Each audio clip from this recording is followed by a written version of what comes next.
Mindset 101. Happy Sunday, my mentally fit tribe. I trust you are all doing well, and we're here to do as we do every Sunday to get that word of encouragement for the week.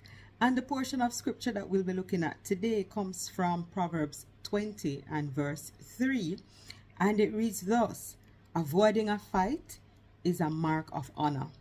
Only fools insist on quarreling. Only fools insist on quarreling. And I know sometimes it's the hardest thing for us to walk away from situations and to not respond in a certain way, especially when we feel provoked and we feel as though, this person is really, as we'd say in Jamaican terms, taking liberty with us. And we feel as though we have to defend ourselves. But be assured that sometimes we don't need to say anything in the moment. Sometimes we have to recognize that the person that is giving out this behavior, the person that is trying to have a fuss or have a quarrel with us, they are projecting what is really on the inside of them. And sometimes we hear it all the time where people tell us, oh, you must try and be the bigger person. And, we're always saying that, no, we're tired of being the bigger person. And we're just going to put these people in their place. And we're just going to give them a piece of our minds. But as the scripture says, only fools insist on quarreling. So whenever we see, we're being attacked in that way, and we see where, whatever it is that's happening in the moment is trying to take us out of character.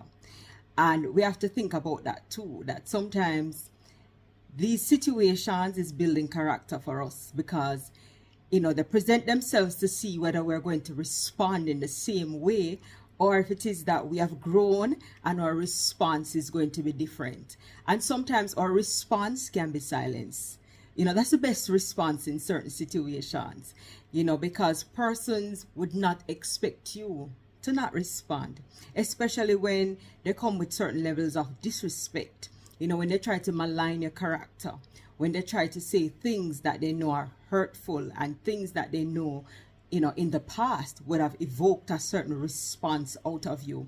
You have to see how, in that moment, the enemy is using that individual to bring you back and take you back to a level that you have already elevated from.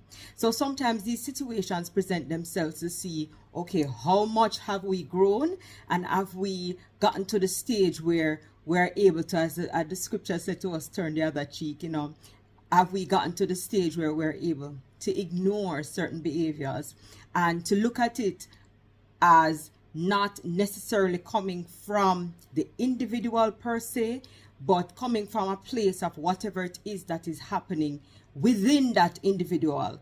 And sometimes we really and truly don't know the struggles that these persons are facing. And so when they lash out at us, it's really and truly, we are not the problem. It is whatever war that is raging within them, and they're just trying to find an outlet. And sad to say, sometimes we are in the line of fire. And as such, a little missile come at us. But we always need to look at it from a place of what's really going on in this person's life. And the fact that we don't know everything that's going on. We might know them in a certain capacity, but we don't know what is really happening on the inside. And so we have to give them grace. And it's hard to do at times because, when you see people really coming and attacking you and, saying some hurtful things and doing things that, for a fact, the past you would have responded a certain way to it. It is hard to remain at peace. It is hard to ignore, and sometimes it is even more difficult, to give grace, because really and truly our flesh wants to respond in a fleshly manner and to really, as we would say, tell them some things. But I'm encouraging you this week, whatever it is that's happening, whatever it is that you feel might be coming up against you, try to respond in a different way.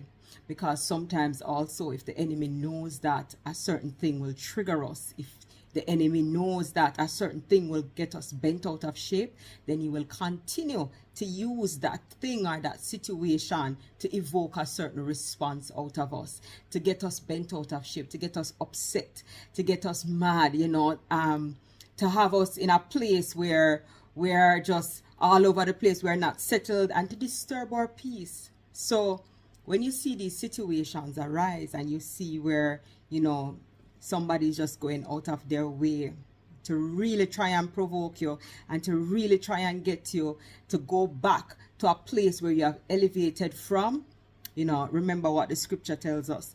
Avoiding a fight is a mark of honor. Only fools insist on quarreling. Don't be the fool in the situation. Walk away. Walk away. Maintain your peace. Don't allow anyone to disturb your peace. Maintain your peace. Whatever it is that's happening in their lives, whatever it is that is happening on the inside of them and the war that might be raging on the inside of them, that is not your battle to fight. So do not engage. Allow them to go and figure out whatever it is that needs figuring out on the inside of them. Do not allow them to rob you of the peace that you have worked so hard to maintain and you have worked so hard to achieve. Because for so many of us, we too had wars that was raging on the inside of us, and we too had to get to the place where we made a concerted effort to say, look, we're not going to allow certain things to trigger us. We're not going to allow certain situations to get us bent out of shape. And I mean, that is something that you would have to make, a deliberate effort about each and every day to ensure that your peace is not disturbed. And that comes from also, a mindset shift and how you view situations. So I'm encouraging you this week that if it is you feel like someone is coming up against you and you feel as though it is trying to get you bent out of shape, it is trying to get you out of character, it is trying to take you back to a place that you have grown from, it is trying to take you back to a place that you have elevated from, then I ask that you step back and remind yourself of what the scripture says. Proverbs 20 and verse 3, avoiding a fight is a mark of honor. Only fools insist on quarreling. So maintain your peace this week. Don't allow the enemy to rob you of your joy, right? And just continue giving grace to individuals. Like I said, there's so many persons that are going through a lot that we are not privy to. So when you see certain behaviors, give them grace. It's difficult. I'm not going to say it's easy, but with God, all things are possible. So my Mentally Fit Tribe, you have a blessed week. And remember, we are walking away from all quarrels, all fuss, all fights, all disagreements. We're walking away from them this week and we are maintaining our peace. Have a blessed week.